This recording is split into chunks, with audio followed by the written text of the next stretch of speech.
Hello everyone, কেমন আছো তোমরা সবাই? আশা করি তোমরা সবাই ভালো আছো। তো দেখো আমিও ভালো আছি। তো চলে আসলাম আজকে একটু বাজারে। আমি বলছিলাম যে আমি যাব না, তুমি যাও, মানে আমার বরমাসে শুনলো না, তুমিও চলো। তো দেখো বলেছে যখন যেতে তো হবেই। তো এখানে বাজার করার পরে বলছে যে তুমি কি খাবে। আমি বললাম তুমি যেটা খাওয়াবে। তো ফাইনালি এখানে আমি পাপড়ি চাট নিয়ে নিলাম। আর আমরা যে এখানে খাওয়া দাওয়া করেছি, মানে এক আধজনের এক আধ দেওয়া হয় না। আমি খেয়েছি পাপড়ি চাট, বরমশা খেয়েছে দই বড়া, আর ছেলে খেয়েছে ফুচকা, মানে এক আধজনের এক আধটা বায়না।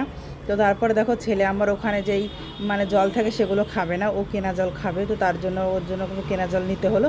বাড়ির কাছে বাজার, আমি বললাম তুমি বাড়ি গিয়ে খাবে, কোনো মতেই শুনলো না। তো কিনেই ছাড়লো।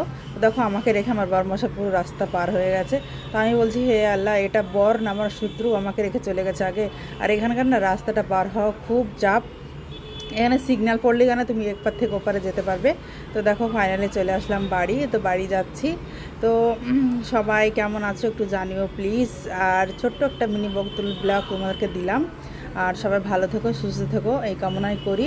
তো আমার ভিডিও ভালো লাগলে প্লিজ লাইক কমেন্ট শেয়ার করে দিও অ্যান্ড ফলো করে দিও। টাটা সবাইকে।